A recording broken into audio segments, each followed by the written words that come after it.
So first one is create a name in the new VLAN 500 on the fifth floor switch and on the distribution switches. Next is add ports to VLAN 500 and ensure that the trunk is set up between distribution switches. Step 3, create an SBI interface on the distribution switches and ensure that IP addresses are assigned. And lastly, verify and connect.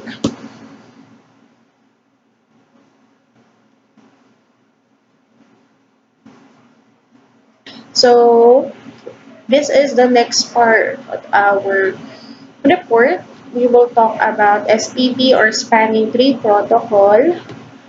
So issues with layer redundancy, MAC database stability. So Ethernet frames do not have time to live TTL field like the layer 3 IP header has. So this means that propagate endlessly, this can result in MAC database instability.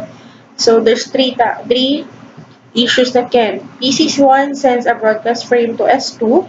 S2 updates a MAC address table for PC1 MAC's address and port 11. And S2 forwards the frame out all ports except the ports the frame came in on. So S1 and S3 receive the frame on trunk and update their own MAC address table that DCI is reachable through the trunk port. So issues with layer 1 redundancy, still with MAC database stability, S1 and S3 sends the frame out all ports except the port it came in on. So when S1 sends the frame out to port 2, which is trunk 3, S3 updates the MAC address table to reflect that PC1 is now reachable through port 1. So a host caught in a network loop is not accessible to other hosts. Also, due into constant changes in the MAC address table, switches S3 and S1 do not know which port forward frames. So, issues with layer 1 redundancy or broadcast storms. When you say broadcast storms, in a layer 2 loop, there are so many broadcast frames that they consume all available bandwidth and slow down the network. This genuinely network traffic is unable to connect. So it causes denial of service, DOS, and can develop in second and bring the network down. So still with issues with layer 1 redundancy, but it will be on duplicate unicast frames. An unknown unicast frames is when the switch does not have the destination MAC address in its MAC address table. It also has the broadcast frame out of all ports except the port the frame was received on. That is the ingress port.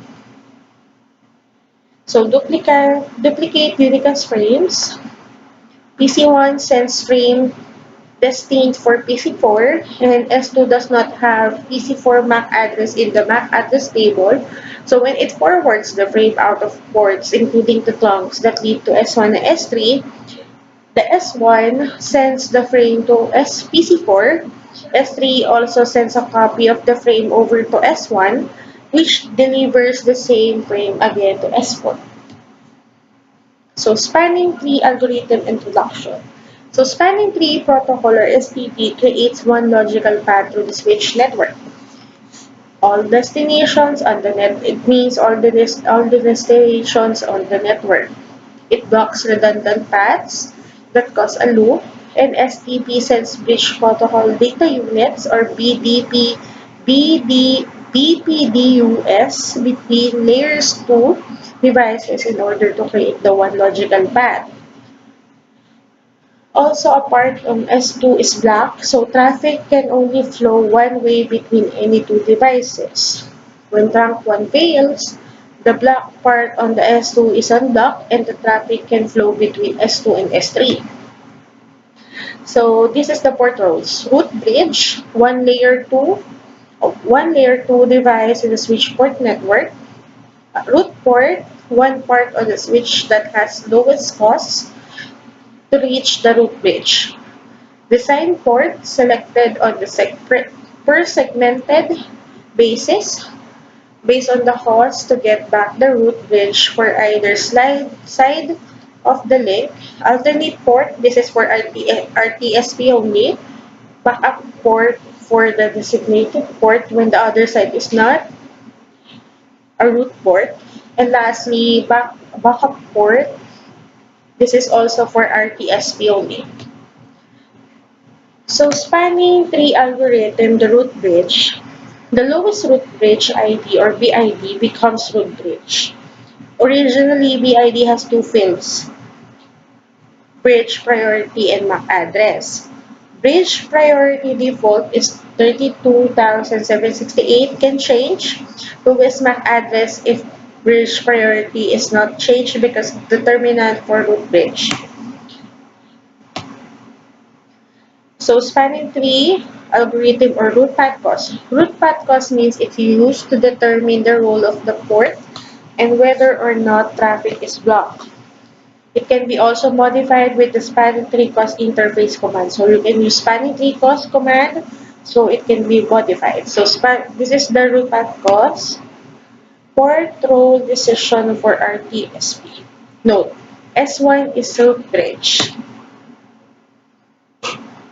After S3 and S2 exchange BPDUS, STP determines that F0/2 port on S2 becomes the designated port and S3F0/2 port becomes the alternate port. Remember, port states are based on path cost back to root bridge. So this is to determine designated and alternate ports. Always remember this one. Also 802.1D BPDU frame format. So protocol ID, this is a type of protocol being used. It is set to 0. The version is set up to 0. Message type is set to 0 also. This is the type of message. Flags, there's two. Topology change, TC. This is bit signals, topology change. Topology change acknowledgement or TCA is a bit used when a configuration message uses a TCP set and has been received. So root ID is a root bridge information and root path cost is the cost of the path from the one sending the configuration to the root bridge. So bridge ID includes priority, extended system ID, and MAC address ID of the bridge sending the message. Port ID, this is the port number from which the BPDU was sent. And message age, this is amount of time since the root bridge sent the configuration message. Max age is when the current configuration message will be deleted. Hello time is the time between root bridges messages. And forward delay is the time the bridge should go before going to a new step. This is the format for S021D BPDU frame format. So when the switch is powered on, it assumes it is the root bridge until BPDUs are sent to STP calculations are performed. S2 sends out BPDUs. S3 compares its root ID with the BPDU from S2 and S2 is lower so S3 updates its root ID. S1 receives the same information from S2 and because S1 has a lower bid, it ignores the information from S2. S3 sends BPDU out of all ports, indicating that S2 is root bridge. S2 compares the information from S3, so S2 still thinks it is a root bridge. When S1 gets the same information from S3, the switch ignores the information in the BPDU. S1 will now send out BPDUs to all of its ports, and the BPDU contains information designated